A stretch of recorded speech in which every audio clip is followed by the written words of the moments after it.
પ્રસ્તુત છે કાર્યક્રમ રમત ગમતનું જગત. પ્રસ્તુતિ ત્રિલોક સંઘાણી. મિત્રો નમસ્કાર. મિત્રો આપનું સ્વાગત આજના આપણા રમત ગમતનું જગત કાર્યક્રમમાં. અને આજે ફરી એકવાર આપણી સાથે છે પ્રફુલભાઈ વૈદ્ય. પ્રફુલભાઈ, આપને નમસ્કાર. નમસ્કાર મિત્રો, પ્રફુલભાઈનો થોડો પરિચય આપને તાજો કરાવું. પ્રફુલભાઈ ખરા અર્થમાં રમત પ્રેમી છે, ક્રિકેટ પ્રેમી છે. વર્ષો સુધી આકાશવાણી સાથે પણ તેઓ સંકળાયેલા રહ્યા છે.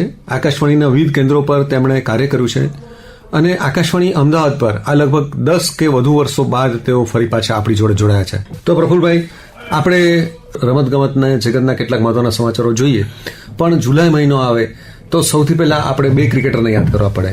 એક તો જુલાઈ મહિનો એટલે આપણને જેણે 3 વર્લ્ડ કપ જીતાડ્યા એ મહેન્દ્રસિંહ ધોનીનો જન્મદિવસ 7 જુલાઈ આપણે મનાવ્યો. હવે પછીનો દિવસ એટલે કે હવે પછી આપણે કયા ક્રિકેટરને આપણે યાદ કરીએ આપણે જુલાઈ મહિનો આવે ત્યારે? જુલાઈ મહિનાની આપણે જ્યારે વાત કરીએ, વિશ્વના મહાન ક્રિકેટર સુનિલ ગાવસ્કર અંગે આપણે વાત કરવાનું પસંદ કરીશું. બરોબર. અને સુનિલ ગાવસ્કરનો જન્મ 10મી જુલાઈ 1949ના દિવસે થયો. એ ખરેખર ભારતીય ક્રિકેટ માટે કે વિશ્વ ક્રિકેટ માટે એક સુવર્ણ દિવસ બની રહ્યો. અને મને એમ લાગે છે ત્રિલોકભાઈ કે આપણા કાર્યક્રમની શરૂઆત એવા લિજેન્ડ સુનિલ ગાવસ્કર અંગેની આપણે થોડી વાતો, રમૂજી વાતો, થોડી યાદગાર વાતોની ક્ષણોને માણીને કરીએ તો કેવું? જી. તો પ્રફુલભાઈ, આપણે એવું કરીએ, પહેલા એમના રેકોર્ડ્સ જે છે થોડા તાજા કરાવી દઈએ આપણે શ્રોતા મિત્રોને, અને ત્યાર પછી એમના ક્રિકેટ જીવનની કેટલીક વાતો પણ ફરી પાછી તાજી કરીએ. સુનિલ ગાવસ્કરની જો આપણે વાત કરીએ તો એ સમયે એકચ્યુઅલી ટેસ્ટ ક્રિકેટને જ વધારે મહત્વ અપાતું હતું. જી. એટલે હંમેશા stay at the wicket runs are there ની ફોર્મ્યુલા હતી. અને એ જ્યારે આવતા બેટિંગ ઉપર ત્યારે અપેક્ષા એવી જ રહેતી કે એ જો સેન્ચુરીથી ઓછું તો કોઈને ખપે જ નહીં. જી. ઓફકોર્સ એ 0માં પણ આઉટ થયા છે ઘણીવાર. That is all part and parcel of the game. તેમ છતાં પણ એમણે 125 ટેસ્ટ મેચ રમી, 214 એની અંદર ઇનિંગ્સ હતી. ટોટલ 10,122 રન કર્યા, જેમાં 10,000 રન જે હતા તે આંકડો આપણે મોટેરા સ્ટેડિયમ ઉપર જોયો હતો. એ મોટેરા સ્ટેડિયમ માટે પણ એક ગૌરવની વાત ગણાય. ત્યાર પછી એમનો સ્કોર, હાઈએસ્ટ સ્કોર 236 હતો અને એમણે 34 સેન્ચુરી મારી. અને આ રીતે એવડે બ્રેડમેનની જોડે પણ આપણે એની કમ્પેરિઝન થવા લાગી. પણ ત્યાર પછી તો ઘણા બધા પ્રવાહો થઈ ગયા છે. અને એટલું જ નહીં, પણ એ વન ડેમાં પણ રમ્યા હતા. 108 મેચો રમ્યા, 102 ઇનિંગ થઈ અને એની અંદર એમણે એનો હાઈએસ્ટ સ્કોર હતો 103.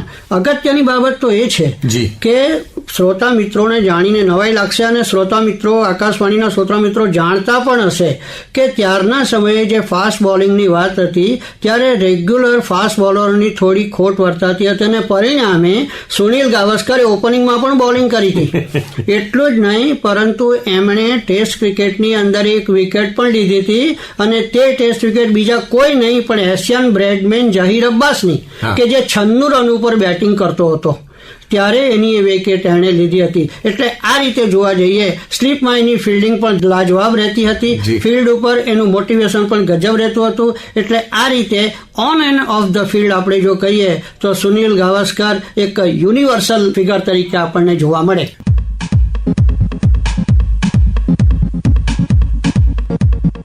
એમની સાથે જોડાયેલા કેટલાક કિસ્સાઓ પણ આપણે માણીએ એવું કરીએ કે આપણે એમના રેકોર્ડની વાત કરી. એમણે એકમાત્ર ટેસ્ટ વિકેટ લીધી બોલર તરીકે અને ઘણી બધી સદીઓ ફટકારી. અને એ એક રીતે જોઈએ તો એઓ પહેલા એવા ટેસ્ટ ક્રિકેટર હતા કે જેમણે 10,000 રન ટેસ્ટ ક્રિકેટમાં પૂરા કર્યા, અને ઘણા બધા રેકોર્ડ્સ એમના બોલે છે. પણ આપણે એમના કેટલાક ઓફ ધ ફિલ્ડ અને ઓન ધ ફિલ્ડ એવા પ્રસંગો થોડા તાજા કરીએ કે જે આપણને એમના વ્યક્તિત્વનો એક અનોખો પરિચય કરાવે. વ્યક્તિત્વના અનુભવની આપણે જો વાત કરીએ ત્રિલોકભાઈ, તો એ તો એના જન્મની સાથે જ સંકળાયેલું છે. એમનો જ્યારે જન્મ થયો ત્યારે આપણે સામાન્ય રીતે જાણીએ છીએ કે જ્યારે બાળકનો જન્મ થાય તો નજીકના સગા સંબંધીઓ એને જોવા માટે જાય. બરોબર. ત્યારે એ જ રીતે એમનો જ્યારે જન્મ થયો ત્યારે એમના સંબંધીઓ જોવા માટે ગયા. તેમાં એમના નજીકના સંબંધી નારાયણ મસૂરકર એનું નામ, જેને એઓ નાના કાકાના નામથી ઓળખે. બરોબર. એને જોવા માટે ગયા અને એમણે તે બાળકને હાથમાં લીધું અને એણે જોયું કે એના ડાબા કાનમાં એક હોલ છે, નાનો અમસ્તો. પછી તો એ બાળકને મૂકીને પોતાને ઘરે ગયા. બીજે દિવસે ફરીથી પાછા આવ્યા, ફરીથી બાળકને હાથમાં લીધું અને બાળકને હાથમાં લઈને એને તો દુઃખદ આશ્ચર્ય થયું કે મેં જે ગઈકાલે જોયું હતું એ બાળકના તો ડાબા કાનમાં નાનું મસ્ત હોલ હતું ને આમાં તો નથી. ઓહો, એટલે બાળક બદલાઈ ગયું હતું. એટલે એમણે ત્યાં બધાને કહ્યું કે આ ધેર ઇઝ સમથિંગ રોંગ. અને પછી હોસ્પિટલની અંદર તપાસો થવા લાગી.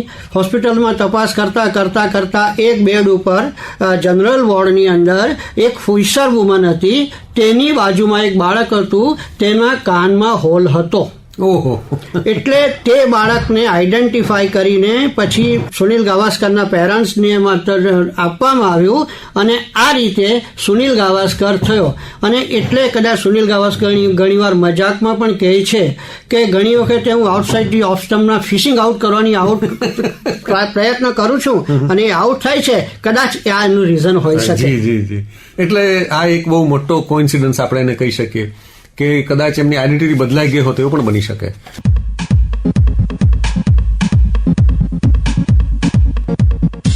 હવે એમના બીજા પણ ઘણા બધા પ્રસંગો એ આપણે થોડા તાજા કરીએ. પ્રફુલભાઈ, થોડા વધુ પ્રસંગો તાજા કરીશું. આપણે સામાન્ય રીતે જાણીએ છીએ જી કે જ્યારે ફાસ્ટ બોલિંગ કરતા હોય અને ફાસ્ટ બોલર્સનો સામનો કરવાનો હોય ત્યારે બેટ્સમેનો અથવા તો હવે તો આજની તારીખમાં તો ફિલ્ડરો પણ હેલ્મેટનો ઉપયોગ કરતા હોય છે. પરંતુ સુનિલ ગાવસ્કર કદી હેલ્મેટનો ઉપયોગ કરતા નહોતા. ઓફકોર્સ પાછળના વર્ષોમાં એમણે સ્કલ કેપ જરૂર પહેરી હતી. અને જ્યારે એમને પૂછવામાં આવતું કે આટલા બધા ફિયરી બોલરનો તમે સામનો કરો છો તો તમે હેલ્મેટ કેમ નથી પહેરતા, બરોબર, તો એ હંમેશા સુનિલ ગાવસ્કરનો મજાક જેવો સ્વભાવ હતો. અને પરિણામે એકદમ વેલિડ બાબતો પણ એટલી રમૂજની રીતે રજૂ કરી દેતા કે લોકોને એમ લાગે કે આ બહુ મતલબ હસવા જેવી બાબત છે. ત્યારે એમણે જવાબ આપ્યો હતો કે હેલ્મેટ શું કામ પહેરો છો. તો જેણે પ્રશ્ન પૂછ્યો તો તેણે એને જવાબ આપ્યો કે હેલ્મેટ આપણા માથાનું રક્ષણ કરવા માટે પહેરીએ છીએ. તો પછી સુનિલ ગાવસ્કરે એવું કીધું, પણ મારે તો માથામાં કશું છે જ નહીં, મારે કોનું રક્ષણ કરવાનું, મારે શું કામ હેલ્મેટ પહેરવાની. આવો એનો રમૂજી સ્વભાવ હતો. અને પણ પાછળથી એણે જયારે સ્કલ કેપ પહેરી હતી ત્યારે પણ લોકોએ એને મજબૂર કર્યો હતો એટલે પહેરી હતી. ઘણીવાર એમને ખુશ કરવા લઈ જતા પણ પહેરતા નહોતા. એટલે સુનિલ ગાવસ્કરની માન્યતા એવી હતી કે જેમની ટેકનિક સારી હોય એમને હેલ્મેટની જરૂર ન પડે, અને એ બેટ્સમેન જો સારો હોય, એમની ટેકનિક સારી હોય તો એ પોતાના માથાને પોતાની જાતે જ પોતાની ટેકનિકથી બચાવી શકે, હેલ્મેટની જરૂર ન પડે. પણ હવે આખો યુગ બદલાઈ ગયો.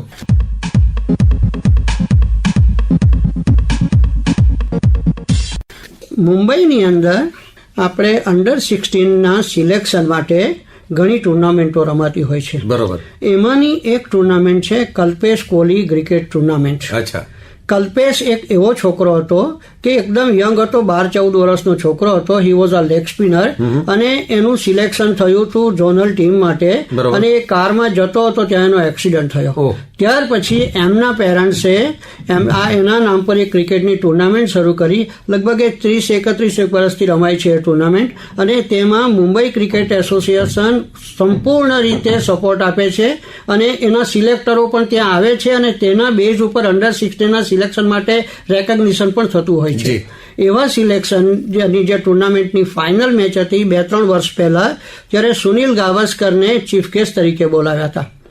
તો એ મરાઠીમાં તો એમણે એની સ્ટાઇલથી બોલ્યા, મરાઠીમાં બોલ્યા, અંગ્રેજીમાં બોલ્યા, બધી વાતો કરી એણે. પછી એણે એક વાત કરી, એકદમ રમૂજભરી વાત એણે એ કરી કે મને આયોજકો સામે એક પ્રોબ્લેમ છે. આઈ એમ નોટ હેપી. બરોબર. બધા તો એકદમ એ થઈ ગયા કે શું થયું, એમ શું થયું. એણે કહ્યું કે એકચ્યુઅલી મને એ સમજ નથી પડતી કે બાપ કરતા દીકરો પહેલા કઈ રીતે આવે. કોઈએ પૂછ્યું કે કેમ, તો કે મને બોલાવ્યો તે પહેલા તમે રોહન ગાવસ્કરને 2-3 વર્ષ પહેલા બોલાવી ચૂક્યા છો, તો એને હાથે તમે પ્રાઇઝ ડિસ્ટ્રીબ્યુશન કરાવ્યું છે, તો એ મને સમજ નહીં પડતી કે મારે હાથે હવે કેમ. And that was it was an lighter sense. Yes. તો આ એની વ્યક્તિત્વની એક અનોખું પાસું કે ગમે તેવી ગંભીર વાતને પણ બહુ હળવી રીતે રજૂ કરીને અને એક વાતાવરણને એક અલગ માહોલ બનાવી શકે સુનિલ ગાવસ્કર. તો હવે આપણે સુનિલ ગાવસ્કર વિશે થોડી વાત કરી, થોડા રેકોર્ડ્સ આપણે તાજા કર્યા. હવે આપણે વાત કરીએ વર્લ્ડ ટેસ્ટ ફાઇનલની. આપણે વાત કરીશું WTC ફાઇનલની વાત કરીશું. આપણે વર્લ્ડ WTC ફાઇનલની આપણે વાત કરીએ. એ પહેલા ત્રિલોકભાઈ આપણે થોડુંક WTC માટે પણ જો જાણી લઈએ ને બરોબર. તો એ શ્રોતાઓને કદાચ વધારે ગમશે. WTC નો ઉદ્ભવ કેમ થયો, બરોબર. એ પ્રશ્નો જો આપણને આવે તો એક સમય એવો હતો કે T20 અને વન ડે ક્રિકેટનો એટલો બધો પ્રભાવ વધી ગયો હતો કે લોકોને એવું પણ લાગવા માંડ્યું હતું કે કદાચ ટેસ્ટ ક્રિકેટ કદાચ મૃતપાય અવસ્થામાં પણ આવી જાય. બરોબર. અને ખેલાડીઓને પણ થોડો ટેસ્ટ ક્રિકેટની અંદર રસ ઓછો થતો જતો જણાયો. જી. તેનું કારણ છે કે એની અંદર તમારે 5 દિવસ સુધી તમારે ફિલ્ડ ઉપર રહેવું પડતું હોય છે, ટાઈમ કન્ઝ્યુમ થતો હોય છે અને એ માટેની પ્રિપેરેશન પણ અલગ રીતે કરવી પડતી હોય છે. અને પ્રોફેશનલી કે કોમર્શિયલી પણ એ એટલું બેનિફિશિયલ ટેસ્ટ ક્રિકેટ નહોતું. બરોબર. અને ત્યારના સમયે તો એ લોકોની જે ફીસ જે મળતી ટેસ્ટ ક્રિકેટની that was also very nominal. બરોબર. તો પછી ICC એવું વિચાર્યું કે ટેસ્ટ ક્રિકેટ ને આ રીતે આપણે આનો અંત તો લાવી શકાય નહીં, તો એને ઇન્ટરેસ્ટિંગ બનાવવા માટે શું કરવું જોઈએ. જે રીતે વન ડે ઇન્ટરનેશનલ રમાય છે, વર્લ્ડ કપ રમાય છે, એ જ રીતે આમણે ICC એવું ડિસાઇડ કર્યું કે વર્લ્ડ ટેસ્ટ ચેમ્પિયનશિપ કરીએ, એની અંદર 2 વર્ષનો સ્પાન રાખવામાં આવે. 2 વર્ષની અંદર જે ટેસ્ટ ક્રિકેટ રમતી ટીમો જે છે 9 ટીમો છે, અરસપરસ એકબીજા જોડે રમે અને તેની અંદર સામાન્ય રીતે એવું હોય છે કે મિનિમમ 12 મેચ રમવાની હોય છે. તમારે મિનિમમ 12 મેચ રમવાની હોય છે. તેની અંદર એક મેચ તમે જો જીતો તેના 12 પોઈન્ટ, પછી ડ્રોના 4 પોઈન્ટ અને ટ્રાય થાય તો 6 પોઈન્ટ. આ રીતે એમના પોઈન્ટ મળતા હોય છે. અને એ બધાનું જયારે તમે મેચ પૂરી થાય તો આખી સિરીઝ પૂરી થાય 2027માં ફાઇનલ આવવા પહેલા, ત્યારે એના પોઈન્ટ્સનું કેલ્ક્યુલેશન કરવામાં આવતું હોય છે. એમાં એકચ્યુઅલી પર્સન્ટાઇલની સિસ્ટમ પણ છે, એ થોડી કોમ્પ્લિકેટેડ છે એકચ્યુઅલી.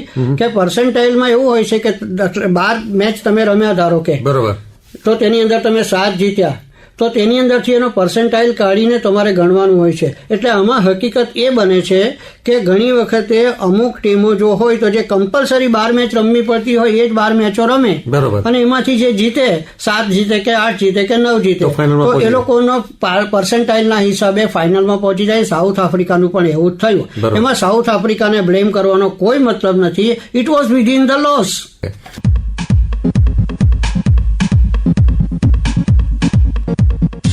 હવે આપણે આ વખતની વર્લ્ડ ટેસ્ટ ચેમ્પિયનશિપ ફાઇનલની વાત કરીએ તો સાઉથ આફ્રિકા અને ઓસ્ટ્રેલિયા 2 તગડી ટીમો વચ્ચે મેચ રમાઈ અને એક રીતે જોઈએ તો સાઉથ આફ્રિકાને અંડરડોગ માનવામાં આવતું હતું અને તેઓ મેચ જીતી ગયા. તો થોડો રેકોર્ડ્સ અને થોડા મેચની થોડી યાદો તાજી કરાવી દઈએ પ્રફુલભાઈ. WTC ફાઇનલ ઓસ્ટ્રેલિયા અને સાઉથ આફ્રિકા વચ્ચે 11 જૂન 2025 થી 15/6/2025 ની વચ્ચે રમાઈ. સાઉથ આફ્રિકાએ ટોસ જીતી અને ફિલ્ડિંગ કરવાનું પસંદ કર્યું અને ઓસ્ટ્રેલિયાએ 212 રન બનાવ્યા, જેમાં સ્ટીવ સ્મિથના 66 રન હતા અને વેબસ્ટરના 72 રન હતા. બરોબર. અને જ્યારે બોલિંગની આપણે વાત કરીએ તો રબાડાએ 51 રનમાં 5 વિકેટ લીધી અને માર્કો જેન્સને 49 રનમાં 3 વિકેટ લીધી. પછી એની સામે સાઉથ આફ્રિકા બેટિંગ ઉપર આવ્યું. બરોબર. તો સાઉથ આફ્રિકાએ માત્ર 138 રન કર્યા, 138. આ ટેસ્ટ ક્રિકેટની વાત છે. અને એની અંદર પેટ કમિન્સે 28 રનમાં 6 વિકેટ લીધી. Australian captain Pat Cummins. અને મિચેલ સ્ટાર્કે 41 રનમાં 2 વિકેટ લીધી. બરોબર. તે બીજી ઇનિંગની જયારે વાત આવી, આ રીતે ઓસ્ટ્રેલિયાને 74 રનની લીડ મળી. બરોબર. બીજી ઇનિંગની અંદર ઓસ્ટ્રેલિયા જયારે બેટિંગ ઉપર આવ્યું ત્યારે એમણે 207 રન બનાવ્યા, 207. એની અંદર મિચેલ સ્ટાર્ક જે લોઅર ઓર્ડરમાં આવે છે, જે બોલર તરીકે જેની ગણતરી થાય છે કે ઓલરાઉન્ડ તરીકે ઓફકોર્સ, એણે 58 રન બનાવ્યા, લબુશેને 22 રન બનાવ્યા, એલિસ કેરીએ 43 રન બનાવ્યા અને બોલર જોશ હેડલવુડે 17 રન બનાવ્યા. આ રીતે એમણે થોડું કોન્સોલિડેશન આપવાનો પ્રયાસ કર્યો. આ રીતે જોઈએ તો સાઉથ આફ્રિકા માટે 282 રનનો ટાર્ગેટ આવ્યો અને તેની અંદર એડમ માક્રમે 136 રનની ઇનિંગ રમી. બહુમાં જે છે એકદમ પ્રોફેશનલ મેચ્યોર ક્રિકેટર તરીકે એ વિકેટ ઉપર ઉભો રહીને એક એન્ડ ઇન્ટેક્ટ રાખીને he saw to it that they achieve the target. ઘણી વખતે ક્રિકેટની અંદર એવું બનતું હોય છે કે આપણે આંકડાકીય બાબતોથી આપણે કમ્પેરિઝન કરતા હોય છે, પરંતુ એવું પણ કહેવાય છે કે આંકડા ફિગર્સો જે છે ને દે conceal more then what they reveal. જે આંકડાઓ છતું કરે છે એના કરતા છુપાવે છે વધારે. એટલે આ રીતે જોઈએ તો એમણે એ ટાર્ગેટ એચીવ કર્યો કરી લીધો અને એ લોકોએ મેચ જીત્યા. સાઉથ આફ્રિકા આ મેચ 5 વિકેટથી જીત્યું. ઘણાના ભવા ઊંચા પણ થયા કે સાઉથ આફ્રિકા આ રીતે કઈ રીતે જીતી શકે એમ. તેમ છતાં પણ આ જીતને કારણે સાઉથ આફ્રિકાની અંદર ક્રિકેટનો સંચાર થશે, મોટિવેશન થશે અને એ લોકો ફરીથી હરણફાળ ભરવા લાગે તો નવાય નહીં. આવું જ કંઈક 1983માં ભારતીય ટીમ માટે વર્લ્ડ કપમાં થયું હતું. 1983 પછી ભારતીય ક્રિકેટનું ક્લેવર બદલાઈ ગયું, આખું માઇન્ડસેટ બદલાયું અને ત્યારથી આ ક્રિકેટનો જે થયું. આ રીતે લેટેસ્ટ હોપ કે સાઉથ આફ્રિકામાં પણ ક્રિકેટની અંદર માહોલ જામે અને એઓ પ્રગતિ કરતા રહે. જી, તો સાઉથ આફ્રિકન ટીમને વર્લ્ડ ટેસ્ટ ચેમ્પિયનશિપ જીતવા માટે આપણે અભિનંદન આપીએ.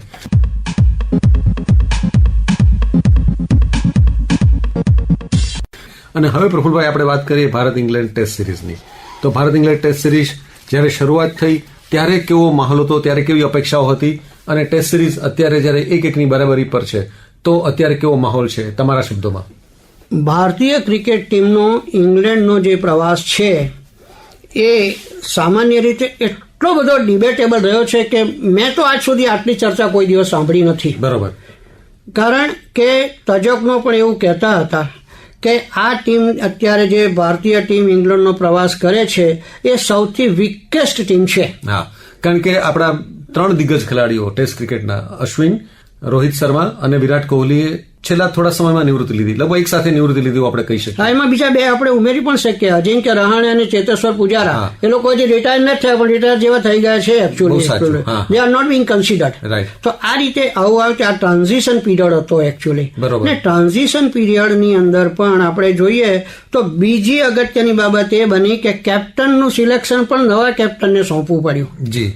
તેમ છતાં પણ આપણે જાણીએ છીએ કે change is the only constant factor in life. આ રીતે ટ્રાન્ઝિશન પીરિયડમાંથી દરેક ટીમો પસાર થતી હોય છે અને એ ટ્રાન્ઝિશન પીરિયડને કઈ રીતે હેન્ડલ કરે એ અગત્યનું બની જતું હોય છે.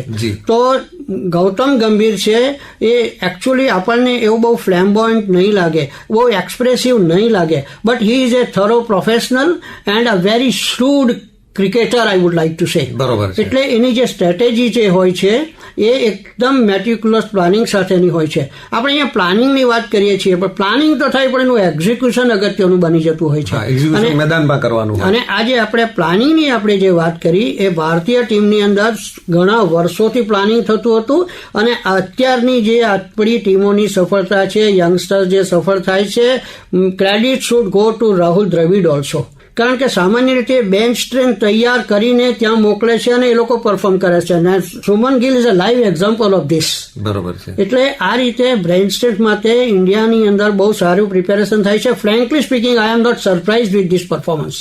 વાહ. તો હવે આપણે થોડું પહેલા ટેસ્ટ મેચની પહેલા તો આપણે થોડું તાજું કરી લઈએ કે પહેલા ટેસ્ટ મેચમાં એક રીતે જો ભારત 5માંથી 4 દિવસ એક રીતે જોઈએ તો એણે ડોમિનેટ કર્યું, એટલે કે ભારતનું પલ્લું ભારે રહ્યું, પણ છેલ્લા દિવસે ઇંગ્લેન્ડે એક સ્કોર ચેસ કરીને એમને 5 વિકેટે જીત અપાવી દીધી. ઇંગ્લેન્ડ 5 વિકેટે મેચ જીતી ગયું. તો પહેલા ટેસ્ટ મેચને થોડી આંકડાઓ તાજા કરી લઈએ. પહેલી ટેસ્ટ મેચની અંદર જો કોઈ ક્રુશિયલ બાબત જો બની હોય તો હેરી બ્રુક અને સ્મિથ વચ્ચેની જે પાર્ટનરશિપ હતી એ એની અંદર એ કરી. અને આપણે સામાન્ય રીતે ઇંગ્લેન્ડની અંદર એવું કહેવાય છે કે વિકેટનું બિહેવિયર અને ત્યાંનું વાતાવરણ એકદમ એબનોર્મલ હોય છે, ગમે ત્યારે ચેન્જ થતું રહે છે. બરોબર. પરંતુ આ વખતે એવું બન્યું છે એકચ્યુઅલી કે ત્યાંની વિકેટો deliberately, I am using the word deliberately with full consciousness, કે એ લોકોએ પ્લેસિડ વિકેટ બનાવી, બેટિંગ વિકેટ બનાવી. તેનું કારણ છે કે બેટિંગ વિકેટ બનાવવાથી એ લોકોનો જે બેઝબોલ એપ્રોચ જે છે એને મદદ મળી શકે અને એ લોકો ફાસ્ટ રમી શકે. અને એટલા માટે જ એવો કહેતા હતા કે તમે કોઈ પણ ટોટલ અમને આપો, we are prepared to chase it, we are able to chase it. કે બોલરો જે છે એ actually consistent line and length maintain કરવામાં નિષ્ફળ રહ્યા હતા. જી. અને બીજું એ કે એમણે જે એકચ્યુઅલી બોલિંગ એટેકની અંદર બાઉન્સરોનો મારો ચલાવવાની વાત પ્રયત્ન કર્યો, પરંતુ તેની અંદર ઇંગ્લેન્ડના ખેલાડીઓ પાવરદા છે આ બાબતમાં, કારણ કે એ લોકો ફ્લેમ્બોયન્ટ ક્રિકેટમાં જ માને છે એકચ્યુઅલી. તો આ રીતે થોડી એની એ થતી. ઓફકોર્સ શુભમન ગિલની કેપ્ટનશીપ માટે પણ થોડા આપણને પ્રશ્નો જરૂર રહે. It is bound to happen.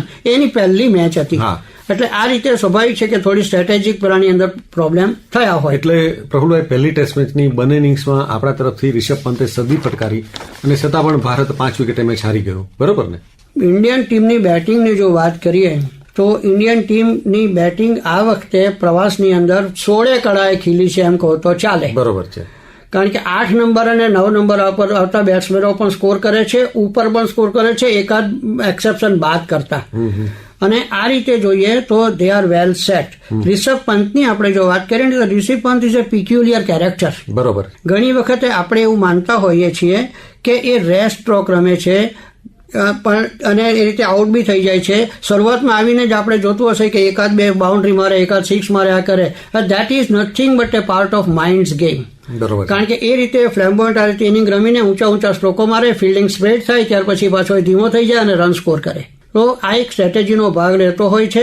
અને બીજી બાબત એ કે આને બંને ઇનિંગમાં સેન્ચુરી મારવી it is not a joke. અને એની જે બેટિંગ જે છે ફ્લેમ્બોયન્ટ સ્ટાઇલને કારણે જ બીજા થોડું ધીમું પણ રમી શકે છે. આજે એવું કહેવાને કોઈ કારણ નથી કે ઇંગ્લેન્ડ બેસબોલ ક્રિકેટ રમે છે. ભારત એના કરતાં જરા પણ નીચી રન રેટ નથી રાખતું અને ભારત પણ ફ્લેમ્બોયન્ટ ક્રિકેટ રમે જ છે, એગ્રેસિવ ક્રિકેટ રમે જ છે. જી. તો એટલે પહેલી ટેસ્ટ મેચ આપણે એક રીતે જોઈએ તો ઘણા બધા પોઝિટિવ આપણને સિગ્નલ્સ મળ્યા છતાં પણ આપણે પહેલી ટેસ્ટ મેચ આપણે હારી ગયા.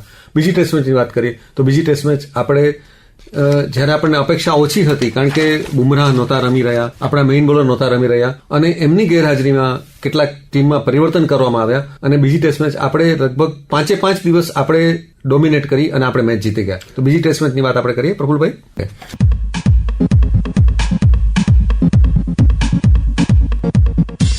બીજી ટેસ્ટ મેચની આપણે વાત કરીએ ને ત્રિલોકભાઈ, એ પહેલા હું પણ એ પણ વાત કહેવાની થોડું યોગ્ય માનીશ કે પહેલી ટેસ્ટ મેચમાં પણ આપણે એકદમ પાછળ નહોતા. જી.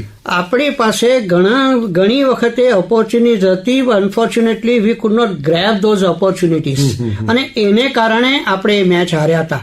એટલે એમાં જે વસ્તુમાં જ્યાં લૂપહોલ્સ હતા એ લૂપહોલ્સ બીજી ટેસ્ટ મેચની અંદર સુધારી લીધા. અને અત્યારે તો એવું પણ કહેવાય છે કદાચ પહેલી ટેસ્ટમાં જો 2 સ્પિનર રમ્યા હોત, જોકે જો અને તોની આપણે વાત કરવાનો કોઈ મતલબ નથી, પણ હકીકત એ છે કે જો અને તો પર જ દુનિયા ટકેલી છે. સાચી વાત. એટલે આની અંદર આપણે વાત કરીએ તો બીજી ટેસ્ટની અંદર પહેલું જ એમણે એ કર્યું. જસપ્રીત બુમરાહ માટે તો આપણે કહીએ છીએ કે એ 3 ટેસ્ટ રમવાના એ પહેલેથી નક્કી હતી. ઓફકોર્સ મને થોડી આ એક બાબતનો અફસોસ જરૂર થાય છે કે ભલે ફિઝિકલ ફિટનેસને કારણે એ 3 ટેસ્ટ રમે, પરંતુ એ આગળથી રિવીલ કરવાની ક્યાં જરૂર હતી? બરોબર છે. એ કોઈ જરૂર નહોતી આ રીતે આગળથી રિવીલ કરવાની, કારણ કે ઓપોનન્ટ એ પ્રમાણે સ્ટ્રેટેજી બનાવીને પ્લાનિંગ કરી શકે. પણ anyhow that is gone is gone, done is done, it cannot be undone. તો એમણે બીજી ટેસ્ટની અંદર જે ચેન્જીસ કર્યા, જસપ્રીત બુમરાહ તો હવે કમ્પલસરી બહાર જ હતો. એની જગ્યાએ આકાશદીપ એક એવો ક્રિકેટર છે કે બહુ નીચા લેવલ ઉપરથી ઘડાઈને આવેલો ક્રિકેટર છે. અને બીજી બાબત એ છે કે આકાશદીપનું જો તમે માઇન્યુટલી બોલિંગની સ્ટ્રેટેજી જોશો, એની ડિલિવરી સ્ટાઇલ જોશો તો બોલિંગ ક્રીઝનો મેક્સિમમ ઉપયોગ કરે છે અને કોર્નર ઓફ ધ ક્રીઝથી નાખીને જે એંગલ ક્રિએટ કરે છે, that is creating problem four England batsman and everybody.